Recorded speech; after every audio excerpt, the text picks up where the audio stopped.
Hello everyone. In this, we will be solving June 2024 question paper of CMA Foundation for the subject Business Mathematics and Statistics. This is part 1 of that.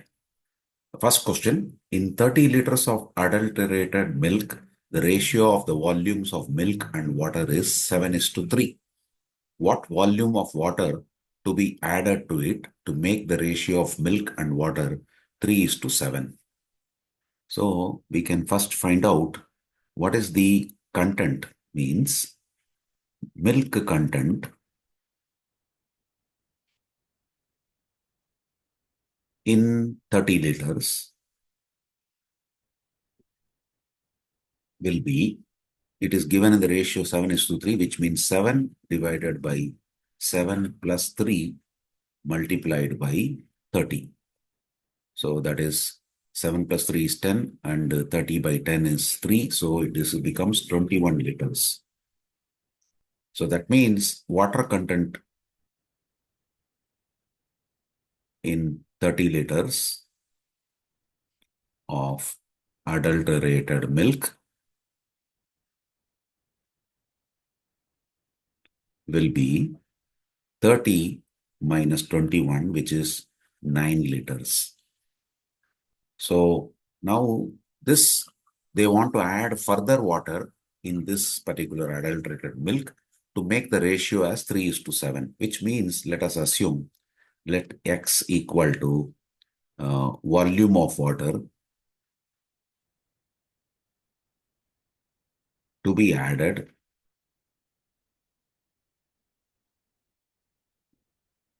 to this mixture.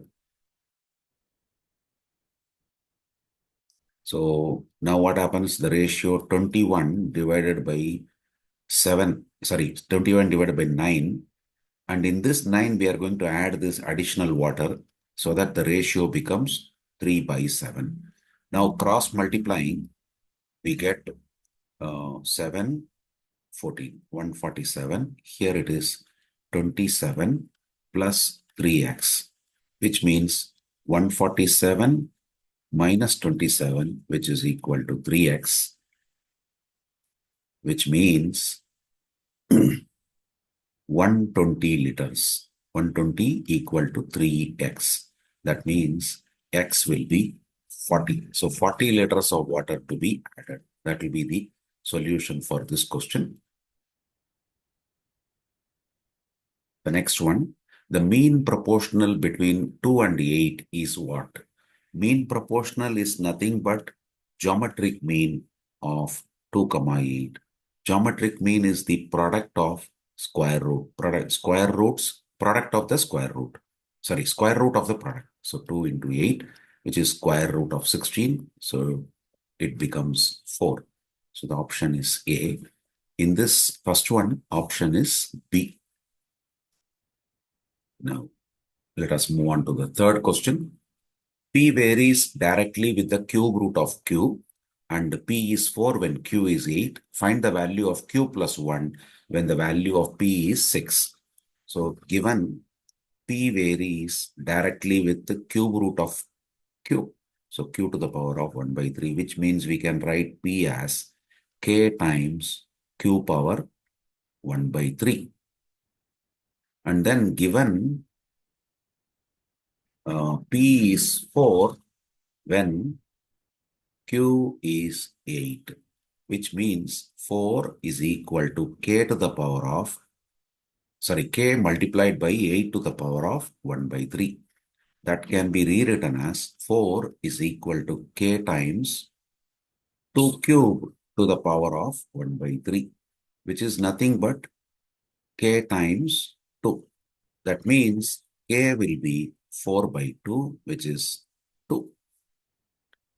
Now that we got K value, we can rewrite the equation as P is equal to 2 times Q power 1/3. Now, when the value of P is 6, 6 equal to 2 times Q power 1/3, which means 6/2 is Q power 1/3. 6/2 is 3, and then That means Q value, we can do it as Q to the power of 1 by 3 to the power of 3 is 3Q. Both sides you are taking, you are cubing on both sides. So you get Q equal to 3 cube is 27. Now we are interested in the value Q plus 1. Q plus 1 will be 27 plus 1, 28. So that means option B. Next question. If the interest rate is 6% per annum, for what sum of money in rupees will the difference between the compound interest and simple interest for 2 years is 13.5. So difference is given. Difference between compound interest and simple interest is given as 13.5. So compound interest is amount minus principal. Simple interest is P into N into I, and that is known to be 13.5. That means A is P times 1 plus I to the power of N minus P into N into I. This is equal to 13.5. Now, P is common in all this. We can take that outside. 1 plus I to the power of N minus 1 minus N into I. This is equal to 13.5. So P we don't know. That is what we have to find. That is your sum of money. 1 plus I value is given as 6%. So 0.06.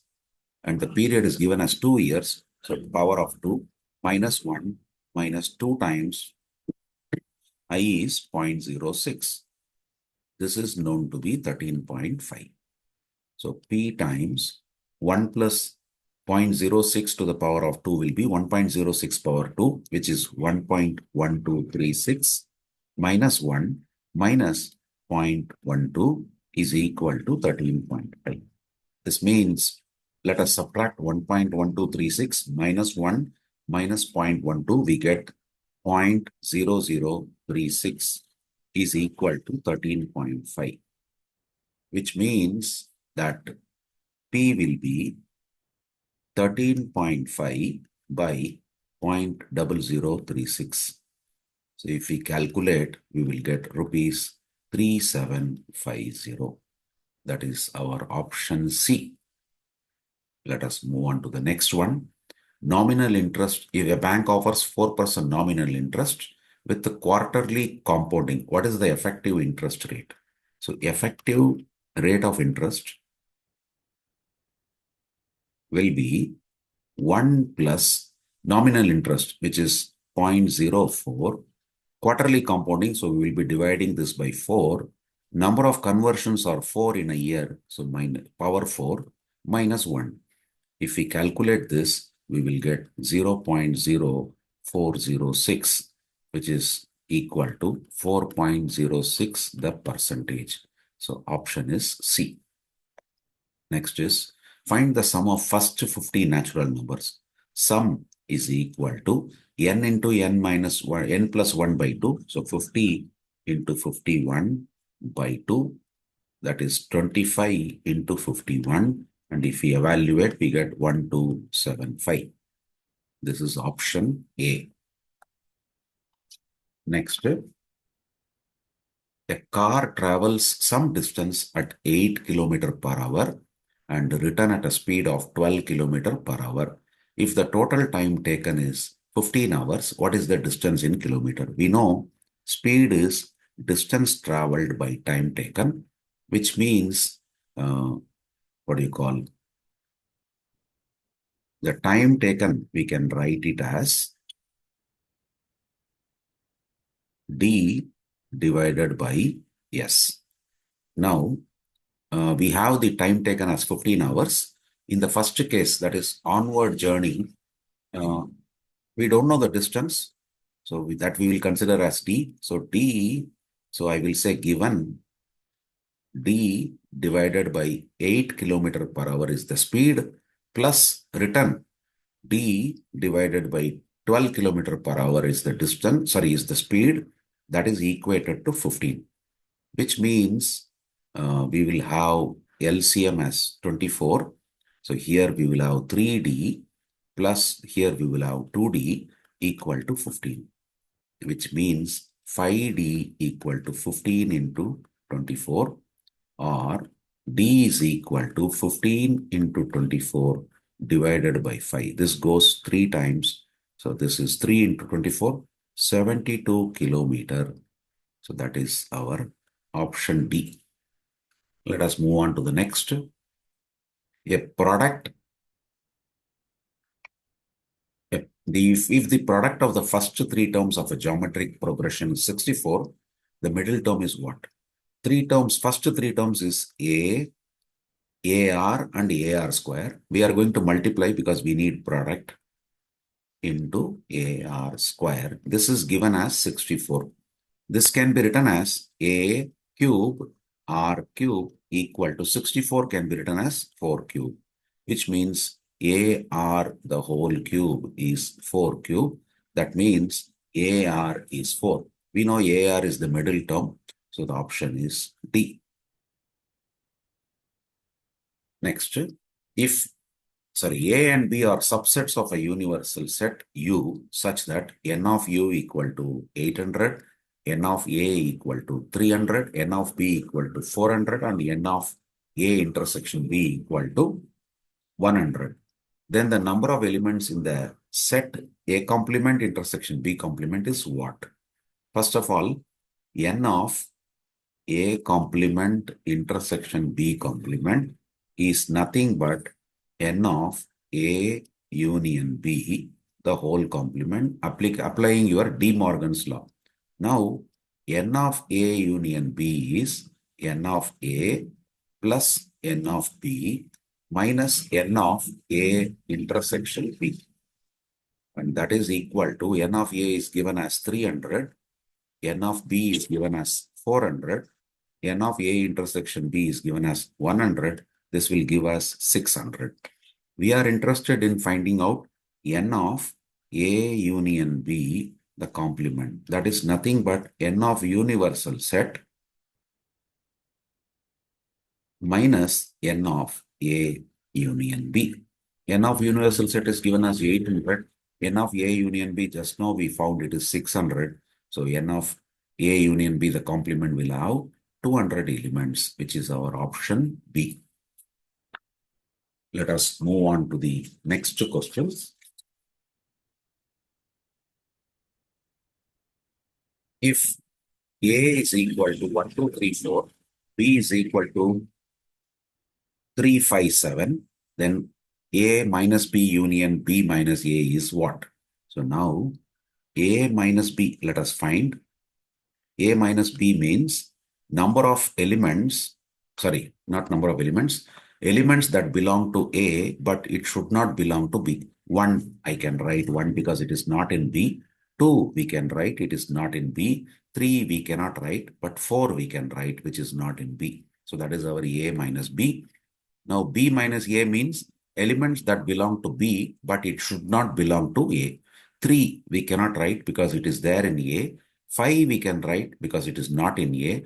7, we can write because it is not in A. Now, A minus B union B minus A will be 1, either in A minus B or in B minus A. So we get 1, 2, 4, 5, and 7. It is option D. We'll continue the balance questions in the next video.